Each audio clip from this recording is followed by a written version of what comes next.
राधे राधे सभी भक्तजनों को स्वागत है हमारे YouTube चैनल DBG ननाखेड़ा भजन संध्या में। आपसे अनुरोध है जो भी वीडियो आपके पास आती हैं वो पूरी देखें और यदि आपको पसंद आए तो आप लाइक और कमेंट करें और इसके साथ साथ आप इस चैनल को सब्सक्राइब करें और बेल आइकन घंटी दबाना जरूरी है जिससे कि आपको नए नए हमारे प्रोग्राम मिल सके। धन्यवाद।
बोलिए गोविंद भगवान की।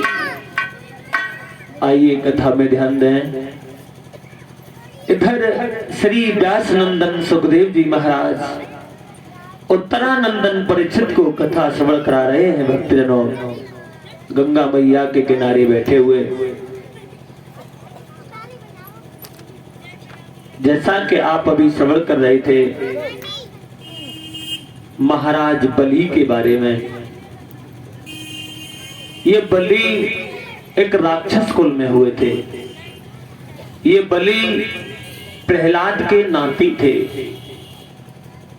लेकिन राक्षस कुल में जन्म लेने के बाद भी ये बलि बहुत बड़े धर्मात्मा हुए, बहुत बड़े दानवीर राजा हुए। एक बार भगवान नारायण ने बलि को भी छला देवताओं के खातिर, और ऐसे नहीं बलि को भी पाताल लोक का राज दिया था भगवान नारायण ने। जैसा कि आप अभी श्रवण कर रहे थे, भगवान नारायण ने 3 कदम में तीनों लोगों को नाप लिया था। बलि ने तीनों लोगों को दे तो दिया, लेकिन भगवान नारायण ने ये कहा कि बलि आपसे हम बहुत खुश हैं, आप भी कुछ मांग लीजिए। तो बलि ने एक बात कही, भगवान हमें और तो कुछ नहीं चाहिए, बस ये दे दो कि जहां भी हमारी नजर जाए बस तुम दिखाई दो, हमें और कुछ नहीं चाहिए। भगवान बोले तथास्तु, ऐसा ही होगा। तो देखिए बलि को जो पातालपुरी का राज मिला था, वहां बलि के 52 दरवाजे थे। अब बलि अपनी निगाह को इधर उधर घुमाने लगे हैं, तो भगवान नारायण को भाग भाग कर इधर उधर जाना पड़ा है। बलि अगर किसी भी दरवाजे की ओर देखते हैं, भगवान को वहां भाग के जाना पड़ता है। लक्ष्मी जी से भगवान नारायण ये कह के आए थे, हम जल्दी आएंगे, लेकिन बहुत दिन हो गए, वापस नहीं जा पाए। देवऋषि नारद लक्ष्मी जी के पास पहुंचे हैं, कहा है मैया भगवान कहाँ हैं? लक्ष्मी जी कहने लगी कब के गए, अभी तक तो आए नहीं। तो देवऋषि नारद ने कहा है हम बता रहे हैं भगवान कहाँ हैं।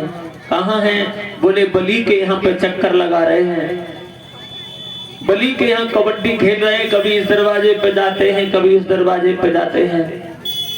लक्ष्मी जी बोली तो अब करना क्या पड़ेगा? नारद ने कहा भगवान बलि के चक्कर में फंस गए हैं, और तुम एक काम करो, रक्षा सूत्र लेके जाओ, एक धागा ले जाओ, और बलि के पास जाके उसे भाई बोलना, भाई कह के उसकी कलाई में वो धागा बांध देना। और बलि बहुत बड़ा दानवीर राजा है, जब तुम इतना काम करोगी तो बलि तुमसे कुछ मांगने के लिए कहेगा, तब तुम भगवान नारायण को मांग के चली आना। तो ध्यान रखना, आज लक्ष्मी मैया चली हैं और बलि के दरवाजे पर पहुंची हैं। बलि ने पूछा है आप कौन हैं? तो भगवान नारायण को लेने गई लक्ष्मी आज बलि से कहती हैं भैया तुम्हें नहीं मालूम है हम कौन हैं, हम तुम्हें बताएं।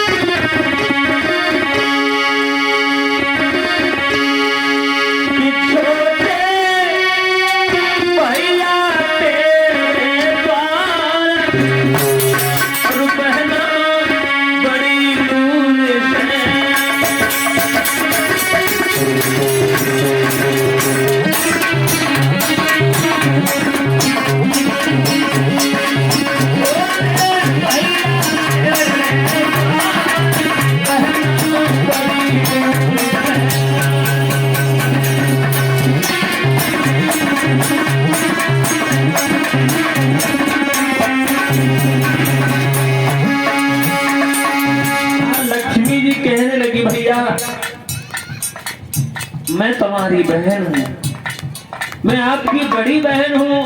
और बोली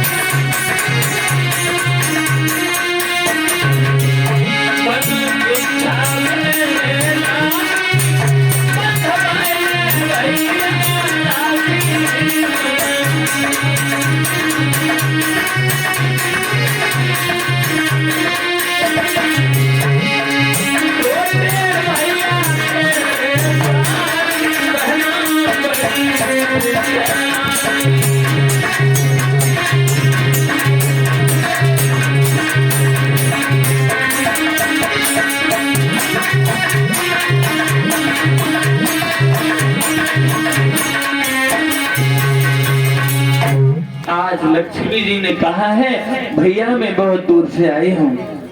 आज लक्ष्मी माँ ने भक्तजनों वो जो एक धागा था रक्षा सूत्र जिसे राखी बोलते हैं, लक्ष्मी जी ने बलि के हाथ में उस धागे को बांध दिया है।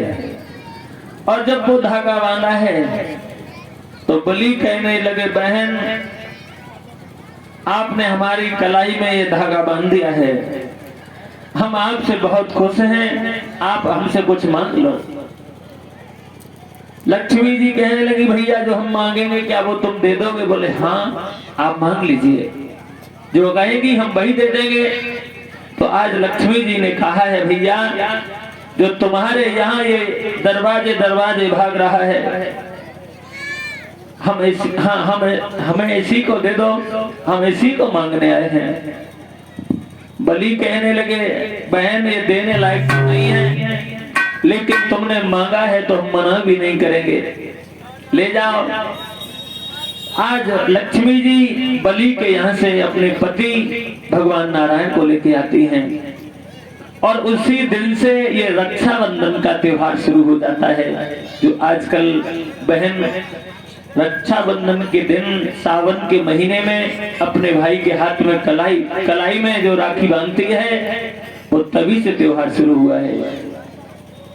इसलिए कहते हैं भगवान भक्तों के बस में होते हैं। भक्त जहां बुलाएं भगवान को वहां जाना पड़ता है, क्योंकि एक विद्वान कहता है भक्तजनों,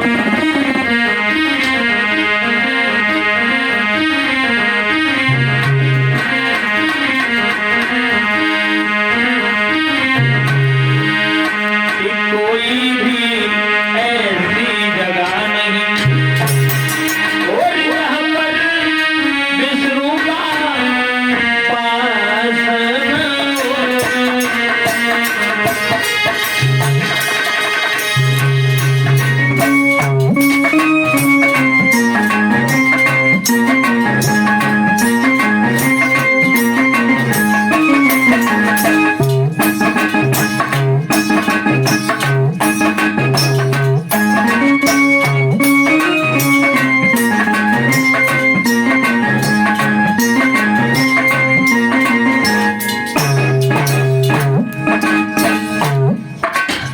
कभी कहता है माताओं बहनों,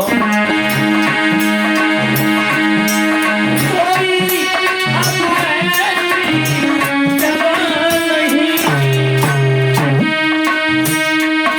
जहाँ पर श्री हरि का पाठ हो।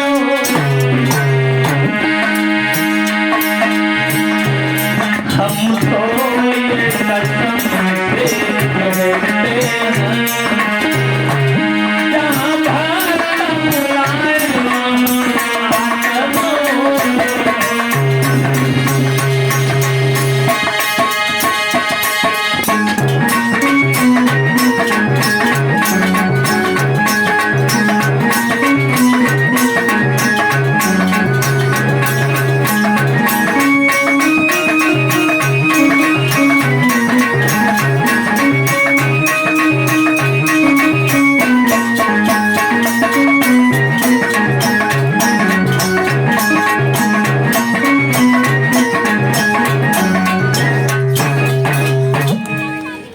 ध्यान रखना भक्तजनों, कोई भी ऐसी जगह नहीं है जहां भगवान नहीं है। इधर श्री सुखदेव जी महाराज समझाते हैं राजन परीक्षित जी, कल हमने जो तुम्हें कथा में बताया था, चंद्रमा के कितनी पत्नियां थी?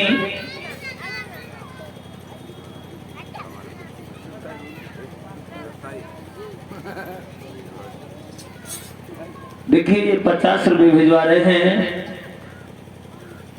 धर्मपाल माथुर जी।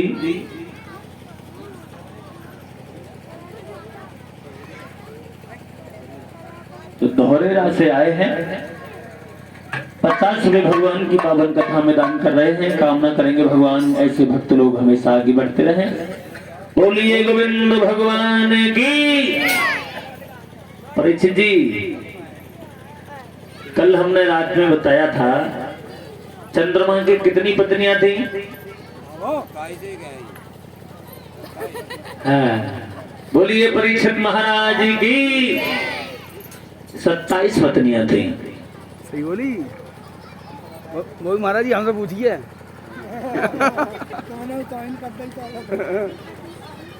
कोई बात ना, वो तो अपने घर वाली बात।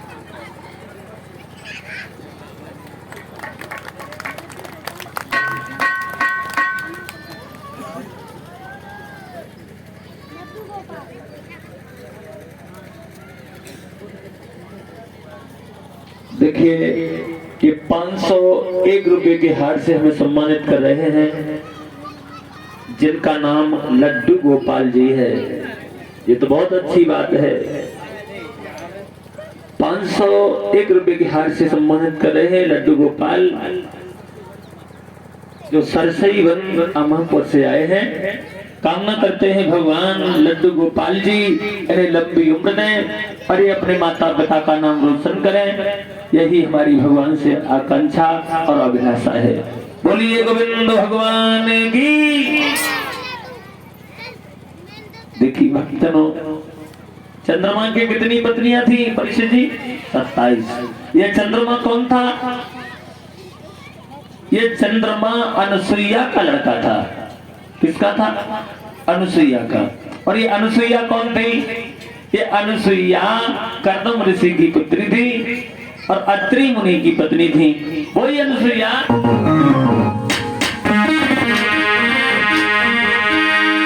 ये कर्दम ऋषि की पुत्री थी और अत्रि मुनि की नानी थी।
ब्रह्मा विष्णु शिव शंकर जब आए इनके द्वार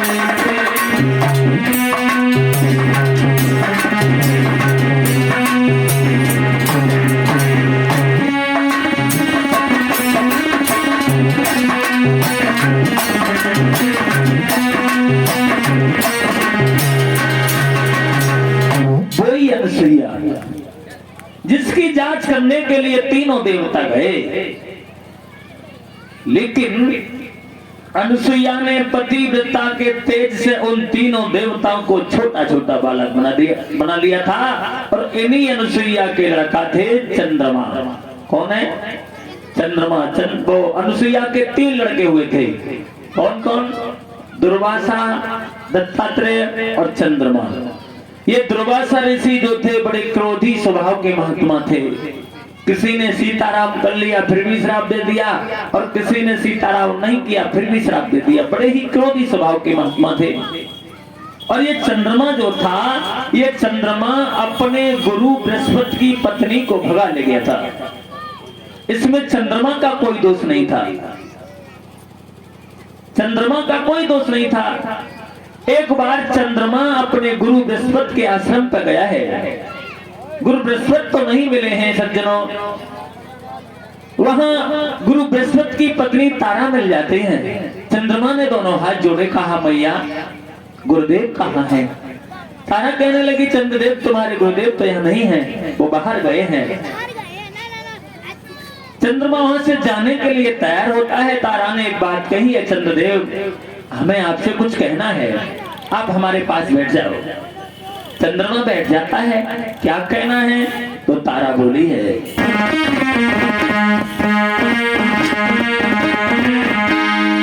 कि तब पास बिठा कर चंदा और तारा ने गिरा सुनाई है।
मैं यही समुझाई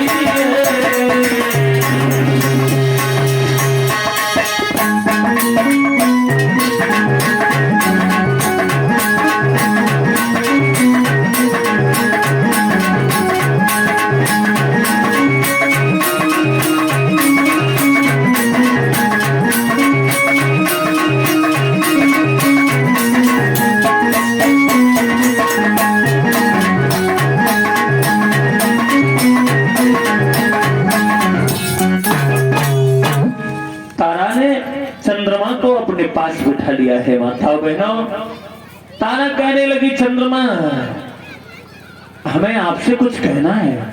क्या कहना है? तारा बोली, मैंने तुम्हें जब से देखा है। हाँ हाँ। बोली, जब से मैंने तुम्हें देखा है क्या हुआ? बोली, कुछ हो गया है। क्या हो गया? बोली, मुझे आपसे स्नेह हो गया है, प्रेम हो गया है। आप एक काम करो। क्या करना पड़ेगा? बोली, आप मुझे अपने साथ अपने घर लिए चलो और मेरे साथ शादी कर लेना। चंद्रमा कहने लगा, पागल हो गई हो तुम? मेरे गुरु की पत्नी हो, मेरी माँ के समान हो, तुम क्या कह रही हो? तुम्हें शर्म नहीं आई? तारा कहने लगी, चंद्रमा मेरी बात मान जाओ, मुझे अपने साथ लिए चलो। अब चंद्रमा तो पास में बैठा हुआ है, लेकिन तारा के दिमाग में एक बात आई, कहाँ मैं और कहाँ मेरे पति? वो तो देखने में भी अच्छे नहीं लगते हैं। सोच रही है तारा,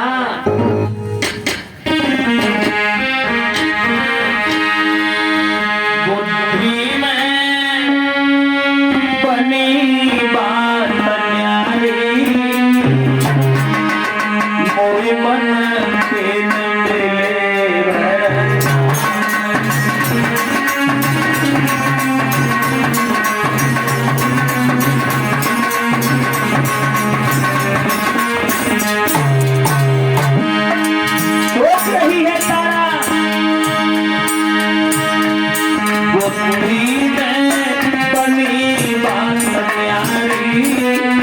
मोय मन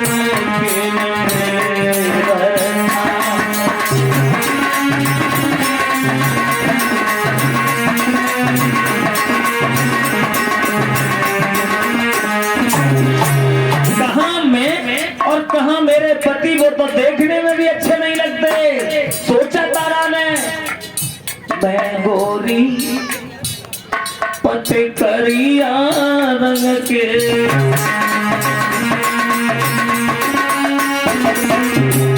नहीं है मैं गोरी पति करिया रंग के,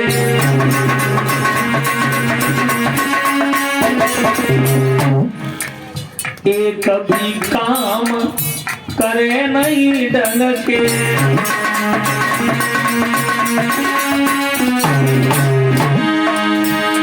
और नहीं मिले पति मोय मन के। अरे मैं हूँ सुंदर नारी, मोय मन के।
पड़ोसी की जाके रोज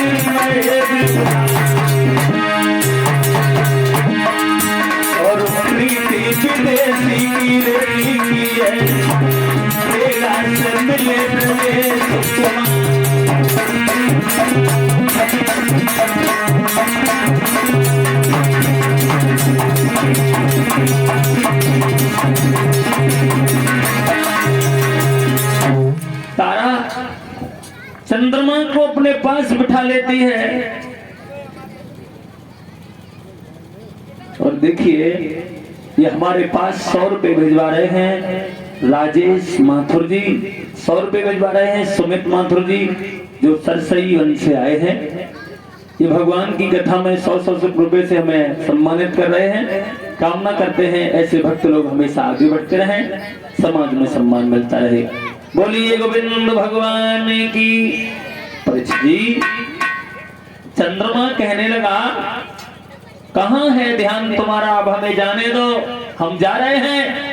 तारा कहने लगी चंद्रदेव अगर तुम हमें छोड़ के चले गए तो तुम्हें नहीं मालूम है ये आंगन हमें खाने के लिए दौड़ेगा। और बोली जब तुम चले जाओगे ना, हाँ हाँ क्या हो जाएगा, बोली हम बता रहे हैं।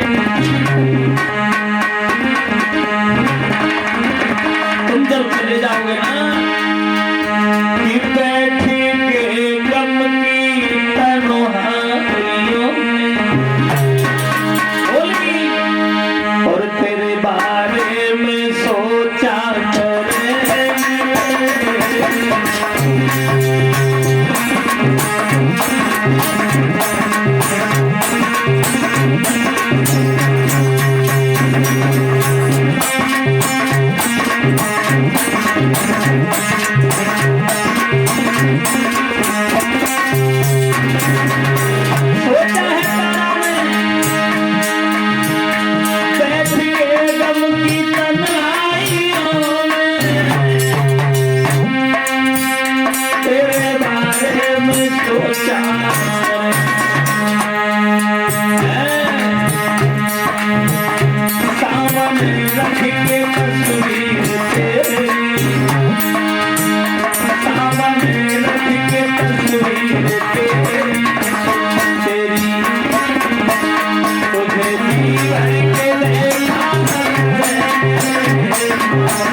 जब सोएगा सारा जहां, जब सोएगा सारा जहां, मैं तेरी यादों में जाता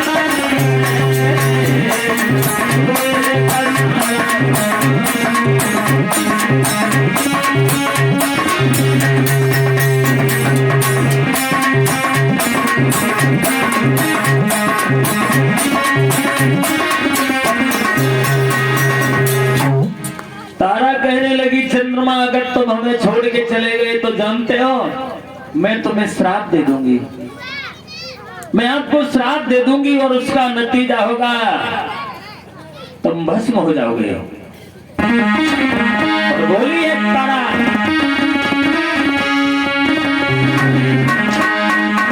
कि चले गए जो छोड़े तुम बिना जी नहीं पाओगे।